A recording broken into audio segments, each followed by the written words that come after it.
Yeah.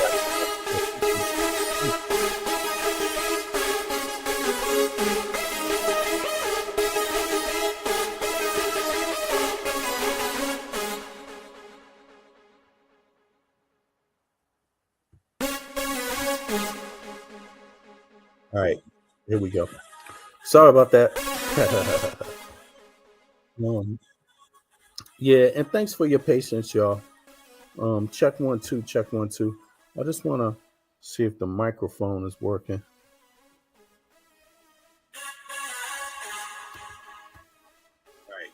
All right, there we go. Now I got it. Yeah, yeah. Sorry about that, y'all.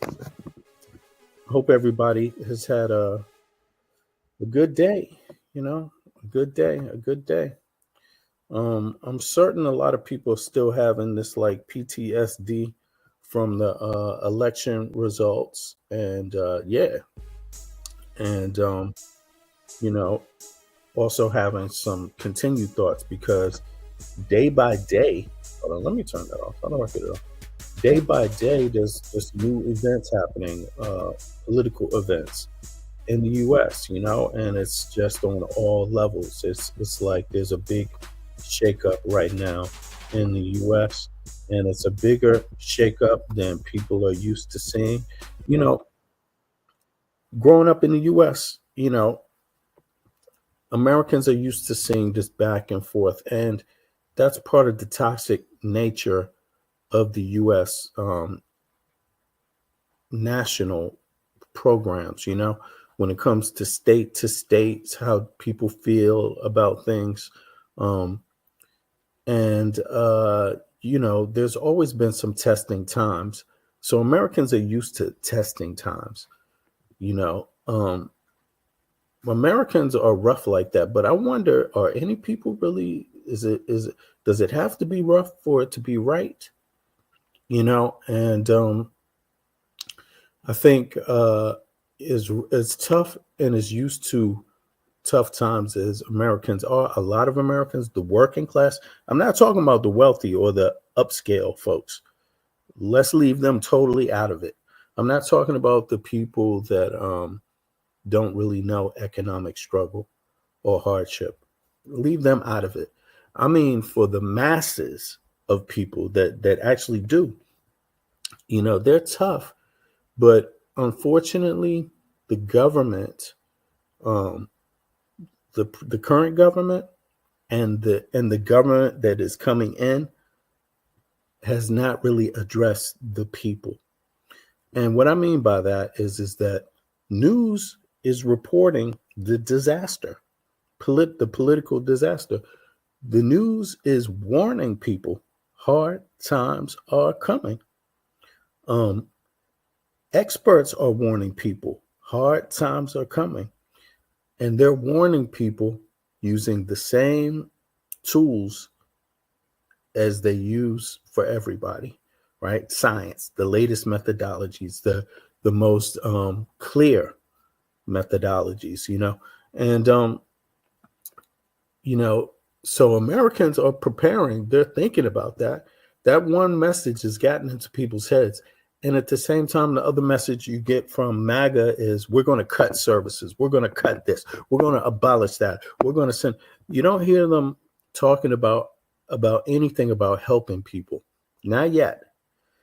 The only thing they've talked about is penalties they're going to give people, and they're not concerned with the economic hardship that people have said are going to come from the policies that they announced to the world. So right now, the whole world is shifting as we speak. Right now, it's shifting. Everybody is adjusting because of the US election. And it's not a little adjustment. They're planning for big, long-term adjustments because of the nature of MAGA and the nature of Donald Trump, right? Most nations are expecting loads of corruption.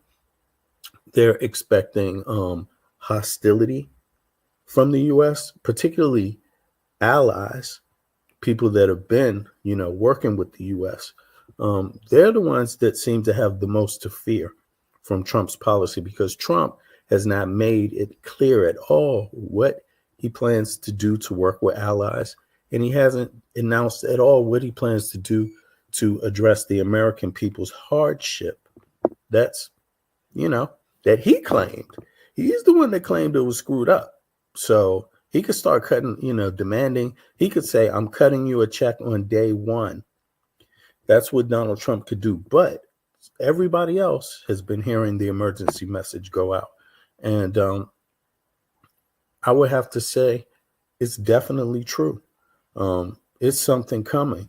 And the U.S., the leaders of the U.S., Republicans and Democrats, better get on board with their responsibilities fast. And the first thing is that when you announce terrible things over the media as government officials or past government officials, experts, or the candidate, Donald Trump, when you say the kind of things that are said over, to the public, you have to expect that the public is going to believe you.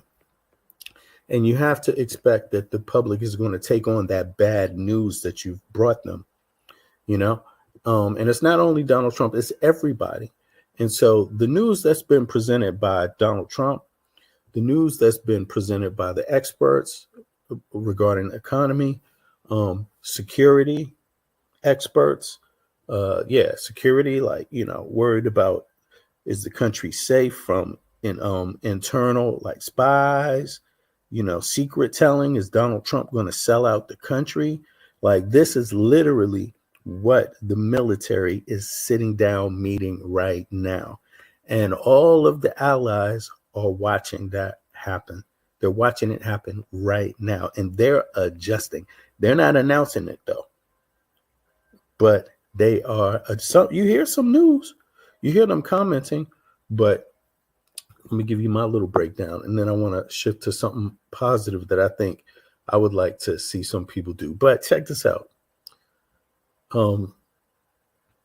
Right now, the EU, for example, which is on security, the United States is the United States' closest allies, long-standing allies with security, right, over the Atlantic Ocean.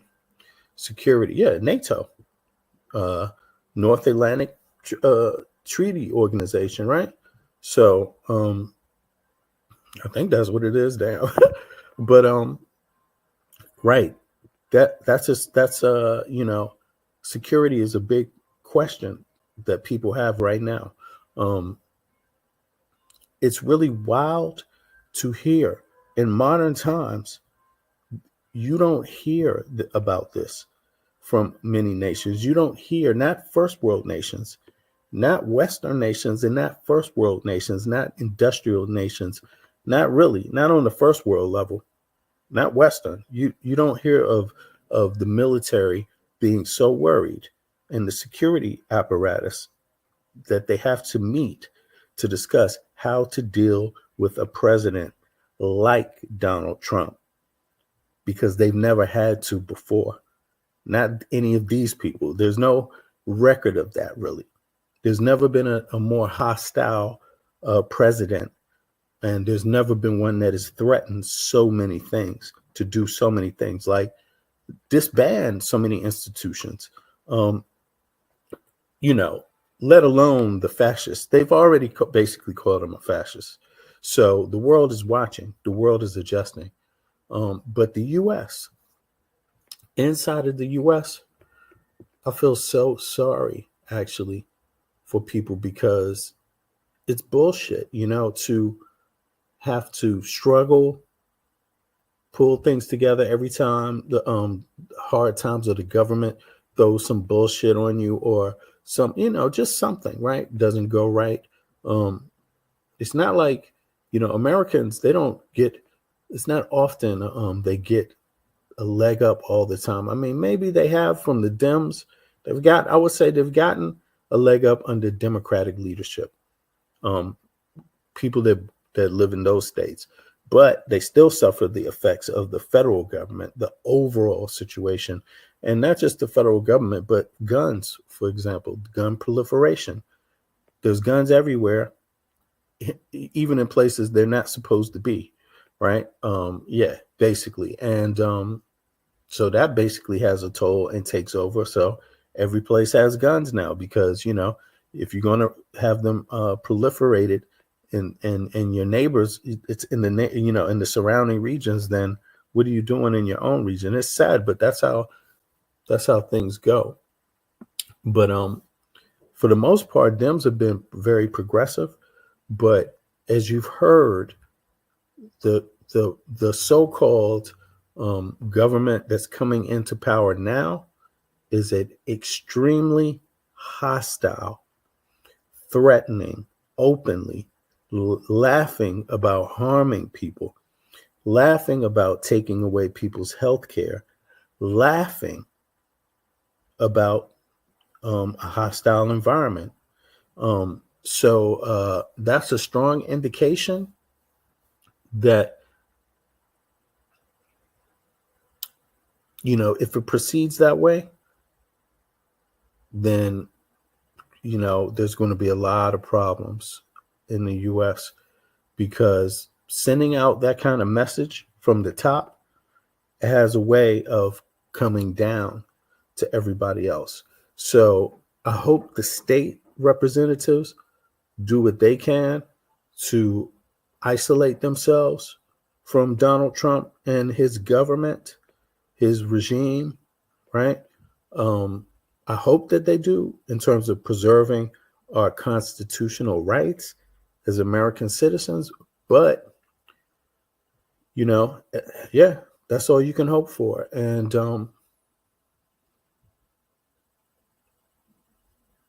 yeah, that's all you can hope for. To the people that voted for this, I don't have any idea what's going on in your heads. I don't really think that you thought about it too much. I think it's like voting for Donald Trump is maybe like reactionary. It's not really proactive. It's reactive. Like, oh, I didn't like the fact that Biden had on that Newport jumpsuit and was hanging outside with Kamala Harris on these hateful things. I didn't like Kamala Harris. She's her ethnicity, or I don't, she's just some things that are ridiculous, right? Things that you shouldn't really judge people for, they judged her for. Biden also. Anytime there's a black person, look, Obamacare is called the American Health Care Act, right? Or something like that. It's not even called Obamacare, but Republicans had to give it a name to kind of make a caricature of it, to make fun of it. Like, ooh, Obamacare, ooh, like it's such a silly thing when their families are living off of it, but they make jokes about it, like somehow this just benefits one group of people when it benefits them too. But they're the ones that don't want you to look at how much it benefits them. And that's the perfect thing, because now that they've done this, Donald Trump might take their Obamacare from all of these people that benefited from it. That's what they promised to do. That's one of the things out of many things. You see? So I don't know, man. Y'all tell me how it's going to go in the U.S., but I could tell y'all outside of the U.S., nations are changing already. Things are changing. People can't wait on the U.S. to lead, you know? Exactly. People are not going to wait for the United States to lead. They're used to having the United States lead, but they're not going to wait for the United States lead, especially with this type of stuff going on, because you make it very clear that there's a problem. There's not a little problem. There's always things that need to be done, and issues that come up that need to be fixed or sorted out. But this is a problem because the United States of America doesn't know how to sort this problem out. So other people aren't waiting, yeah, people inside of the US, you know what to do. But keep in mind, they are promoting fascism, and that usually hits the street in people's behavior. So,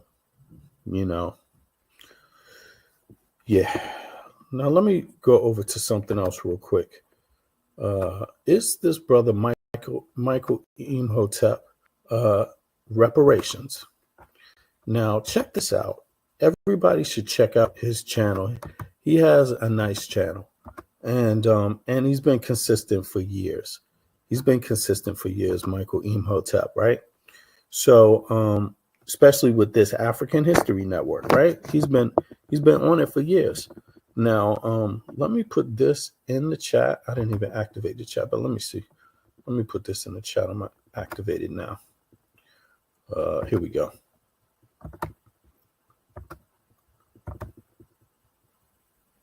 Okay, there it is. So it's in the chat now. You can go and visit his channel. Now, let me do this.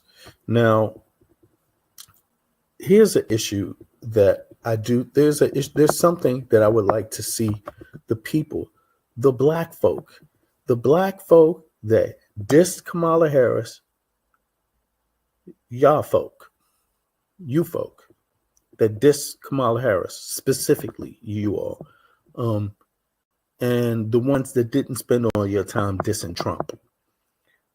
That group, now that you got your opportunity, don't you think you should be asking Donald Trump what he thinks about reparations for African Americans, since you're so pro-Trump and so anti-Kamala, since you're anti healthcare, universal healthcare, because that's what Kamala Harris was talking about.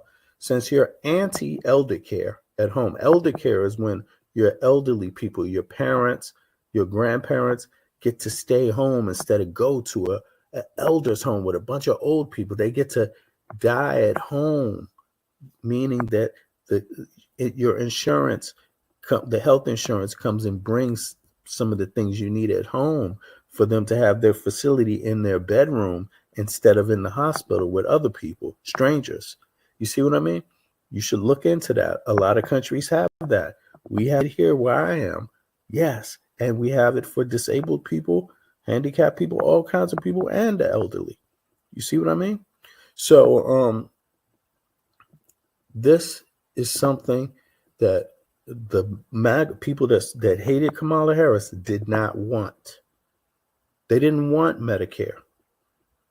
You see? So I'm saying for the black ones, you should be demanding reparations or asking it at least from Donald Trump. You should be asking him now, since you supported him, you need to be asking him about what you're going to get, because guess what? All those other things are about to get stripped from you that you did have. So you might want Donald Trump to get you some reparations at the very least, since you didn't want all the other stuff that the Democrats were fighting for.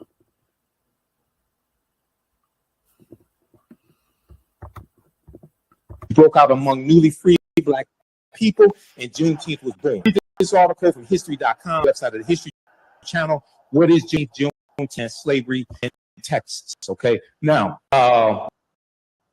read this article in Reparations Task Force. There's a link in the article to the full report, as well as the 74-page is the summary. California Reparations Task Force releases final set of recommendations, June 29, 2023. Seeing. Okay, now I'm going to skip over some of this here. Skip over that. The task force hired, the California Reparations Task Force hired a panel of experts, including economists, to calculate what Black Californians have endured. Through their formula, because they created a formula to do this, they determined that an eligible person could be owed up to $1.2 million. The formula includes dollars lost because of race-based health disparities, mass incarceration, housing discrimination, unjust land seizure, and other harms that have major impacts on Black Californians. California, even though they've identified somewhere between 1,500 to 4,000 enslaved people from 1850, when California becomes a state in the Union, to 1860, California ain't Mississippi, Texas, Alabama, Tennessee. California doesn't have a huge slave population either, but they have a deep history of segregation, housing discrimination, voter suppression, all those things, something similar to what happened here in the city of Detroit as well, and the state of Michigan. This is at archives.gov, Title VI of the 1964 Civil Rights Act, non-discrimination, fairly assisted programs, which while race-based policies are illegal at the federal level. Now, some people say we need an anti-Black hate crimes bill. Well, first of all, the first hate crimes act in the history of this country was signed into law in 1968 by President Lyndon Baines Johnson. It was part of the Fair Housing Act, and it's part of the modern civil rights movement, largely for African Americans. Okay. Secondly, people forget somehow the Emmett Till anti-lynching bill, which was the first anti-lynching bill in 122 years. This is Representative George Henry White in 1900, who's the only Black man left in Congress. Okay. Presented the first anti-lynching bill. Okay, now, there's a good article from NBCnews.com that talks about local reparations as well. Reparations gained historic momentum in 23 because of California's efforts. Read that at NBCnews.com. Now, here's why I don't use the term reparations for what we want. 2/3 of Americans are against reparations. There's a Pew Research study that was done in 2021. Read this article here, Associated Press, apnews.com, February 24, 2023. Japanese Americans want redress, fight for Black reparations. Because you have some Japanese Americans who were siding with African Americans to get some type of redress restitution.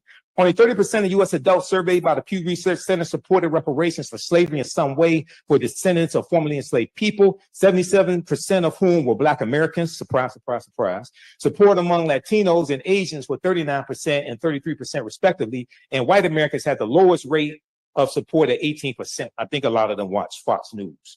All right, now, one of the things that has to happen, yes, you have to have a harm report. That is extremely important.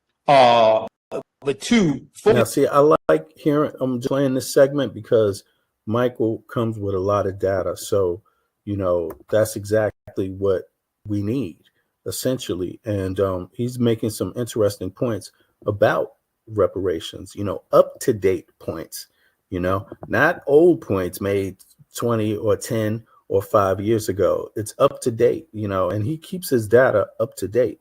You got to give Mike Imhotep credit, a lot of credit for that. He's been holding it down for a minute, and he is a brother that not only believes in African history, but upholding that, for our roots, our part of our cultural roots at least. And at the same time, he's politically astute.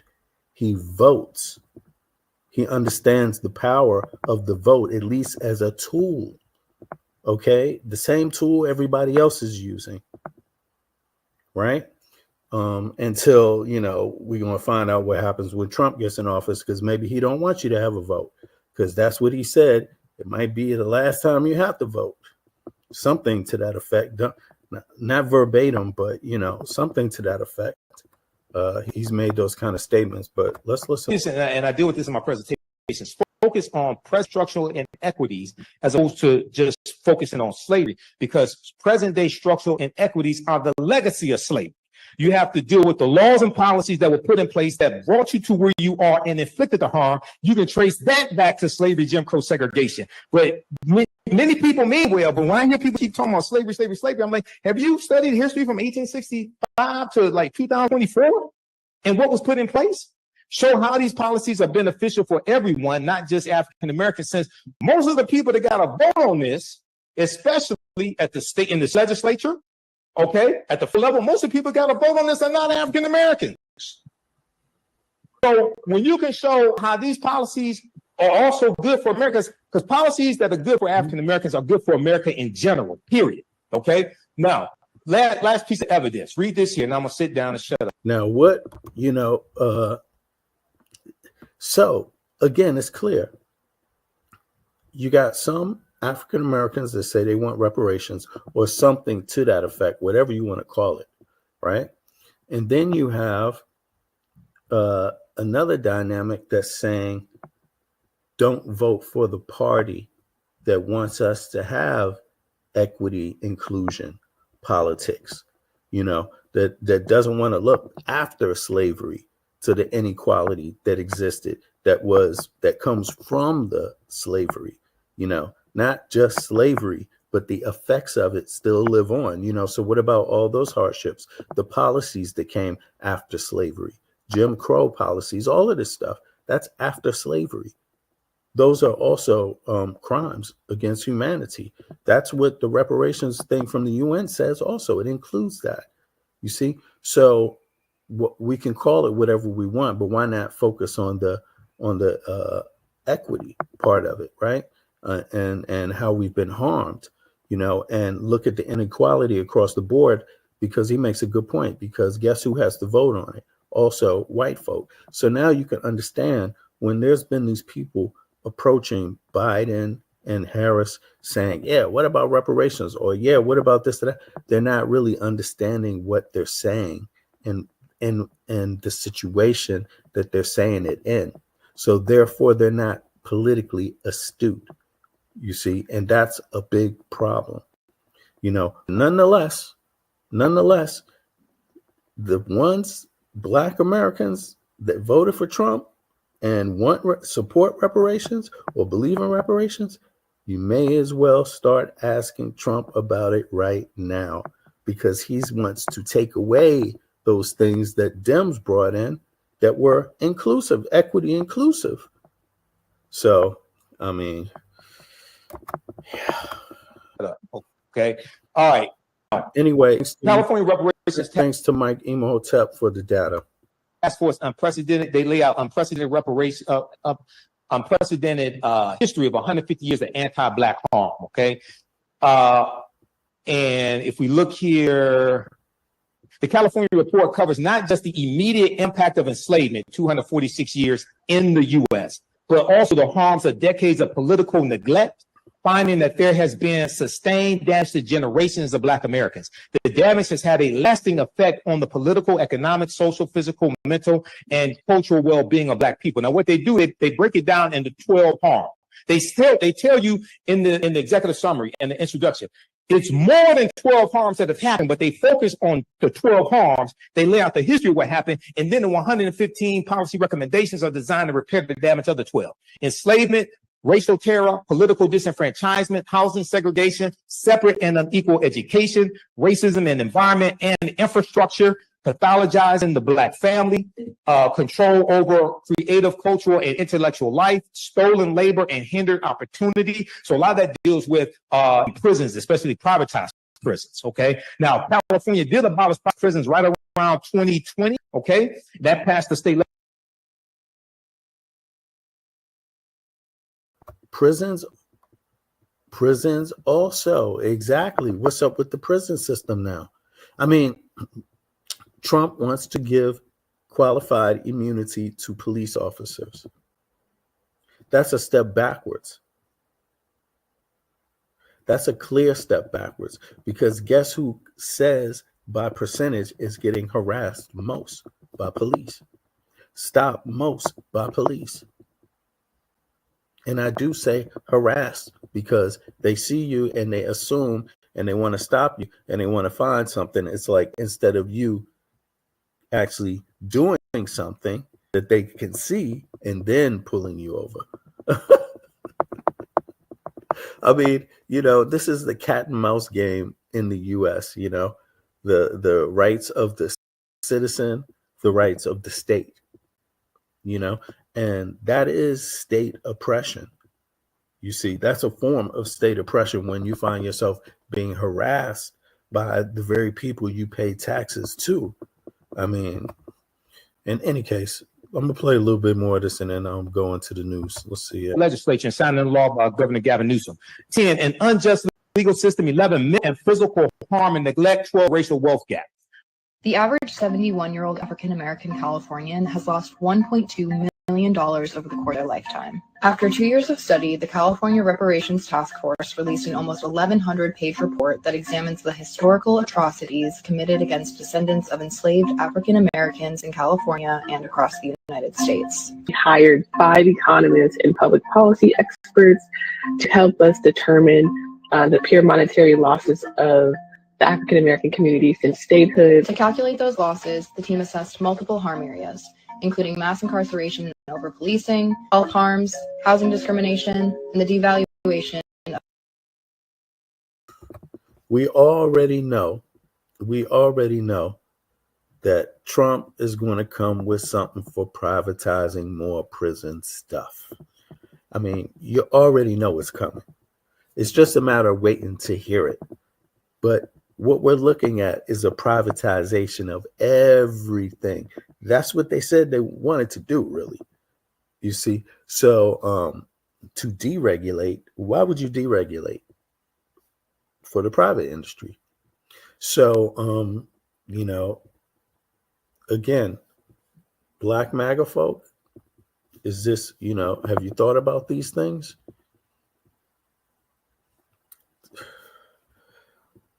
Yeah, in any case, here's the link again. This is Michael Imhotep's page.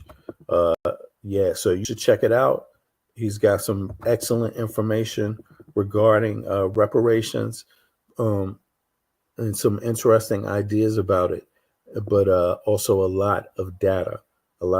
So in any case, let me check something else and I'll go out of here. 2 seconds, y'all. Let me see. Is it here? Let's see. Yeah. Boom.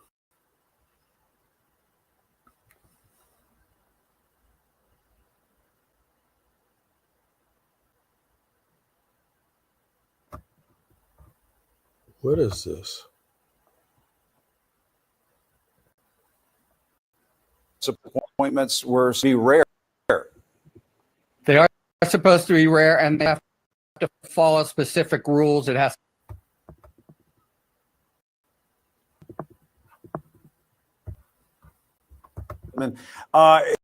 Harry, I mean, you'd laugh if it wasn't so sad.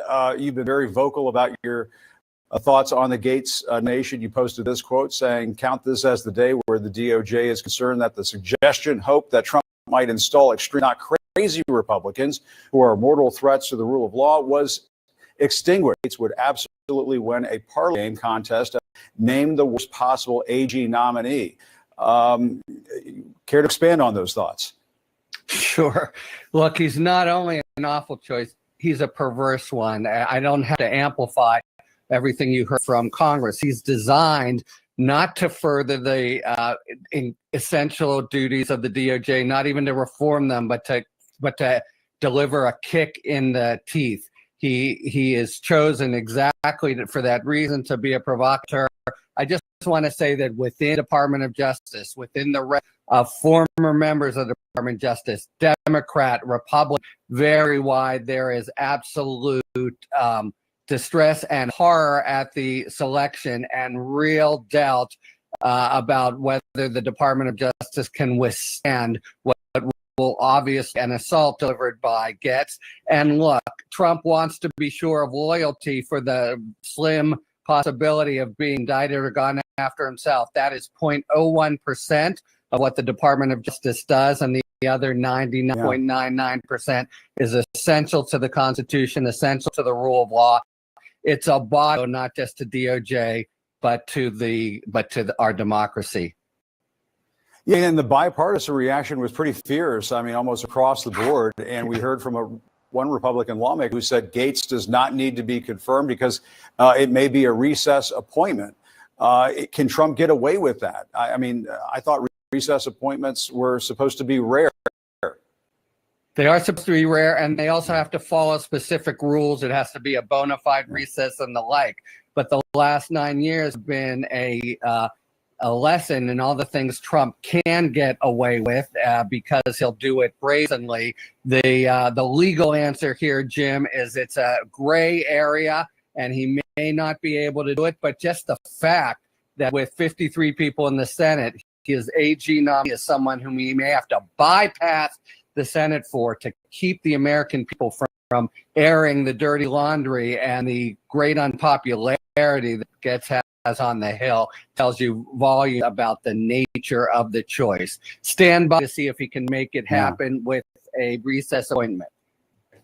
And is this does this help Trump go after his enemies? I mean, is that essentially why he's putting Matt Gaetz at Department of Justice, sort of create sort of a glide path for going after his enemies? Yeah, and again, we are on such a narrow sliver of what the DOJ does. I think it's half of it, and the other half is to be totally sure that no one will go after him from there, that he has his Roy Cohn, that the entire Department of Justice is the Donald Trump law firm rather than firm of the people. That's the insurance mechanism. Remember, Getz himself came within an eyelash of being indicted. His conduct is being investigated and is still right. Potentially live. It's a disaster all around. All right, Harry Litman, thanks very much for your time and your thoughts. We appreciate it. Let's bring in senior crime and justice reporter Caitlin Lance. Hej, jeg hedder Elisabeth, og jeg arbejder for UNHCR, FN's flygtningeorganisation i. Jeg befinder mig.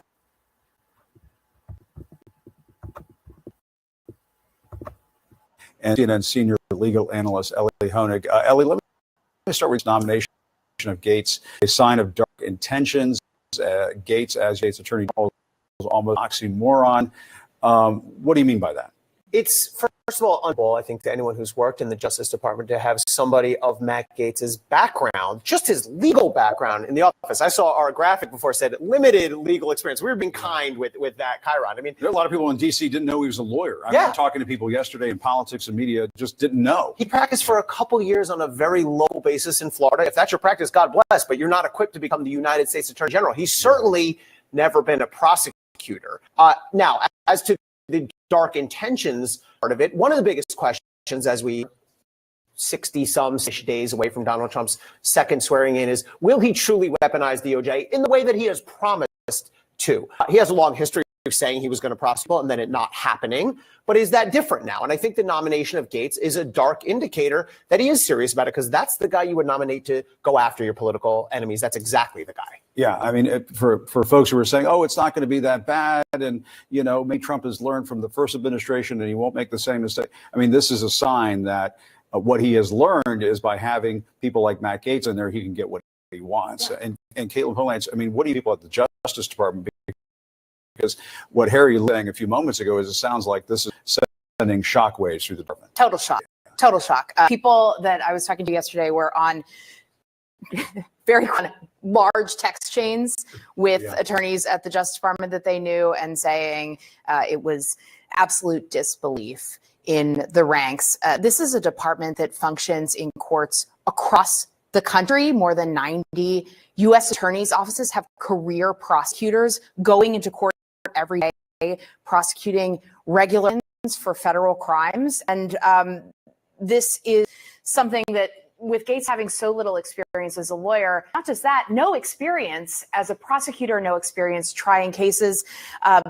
There are judges and there are ethics that lawyers have to follow. And we have seen in the past when prosecutors lose faith in what their political leadership is doing at the Justice Department, people refuse to do what they're told. They go into court and they'll resign from cases. We saw that at the end of the Barr years.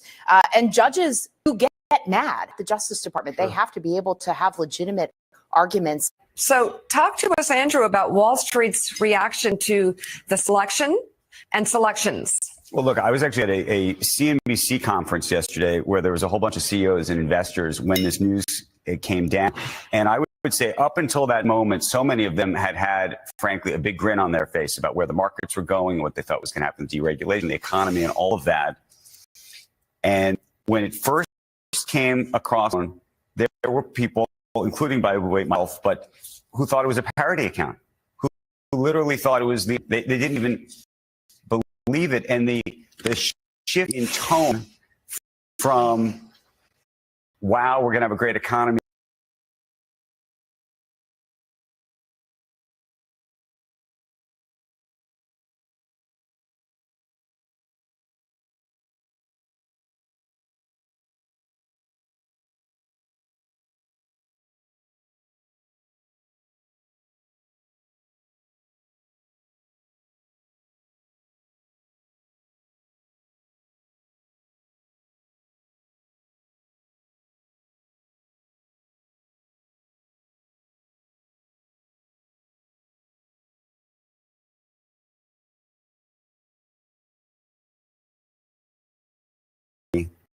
to, okay, maybe now I have to worry, was like in the blink of an eye. And then all night is similar in terms just my phone lighting up from people in the business community who I think are both still whole in their own ways about the economic issues and the like. But when law and order, when it comes to the Justice Department, what this is ultimately going to look like, what prosecutions are going to look like, I think that threw a lot of people back on their feet. And is whether they stand up and say so publicly. And the answer, I think, unfortunately, is still no, and especially no, because of the role that this individual may ultimately play. I'd love to, if I just throw the ball back, though, to Ari, because we were talking to the commercial break. You had a point that I just thought was actually fascinating about why you thought he was selected that I had never even contemplated. Well, one of the reasons that Matt Gaetz is so. All right. So this is actually precarious for the U.S., the Justice Department. That is the leader of all the prosecuted acts, the Justice Department, all the litigated acts, pretty much, right? As far as criminal. Now, pretty much. And then they must sue people also, I think, from time to time, whatever various departments they have. But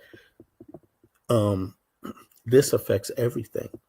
This is basically saying, they're basically saying lawlessness is about to occur within the Justice Department. That has huge implications for how things work on the ground, state-wise, because then there's no federal oversight from the Justice Department. You know, the institutions, are under threat, and they've been saying that, but I don't know. You tell me, how are Americans feeling about this? Are Americans just ignoring it and going about the day-to-day, or are they organizing around it? What's the plan? I would like to hear more about that from people in the U.S. on the ground, and not just the media, through the media, actually. But in any case, this was not good news, and there's more coming. Obviously, more bad news. Again, my personal view is I don't see how there's any excuse for any of it, especially through the law. And people are claiming that this is what can happen, that justice happened with Trump. That right there is a big problem in itself, because when you say that this person can willingly commit these crimes and won't be prosecuted, then how are you going to prosecute anybody else? You've lost the legitimacy at that point. I think that act in itself by the Supreme Court has struck a blow in the heart of the United States. It struck a blow where no foreign adversary had a chance. So, and people are going to have to live out the consequences of it. That is shameful. And that's definitely not justice. If you ask me, my personal opinion, that's not justice, and I'm sure a lot of people feel that way, but yeah, in any case, we're going to see what happens. We're going to see how it goes.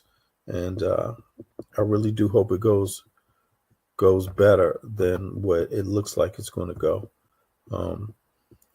Hard times can attract harder times, So on that note, I'm out, and I will catch up with everybody tomorrow. Peace.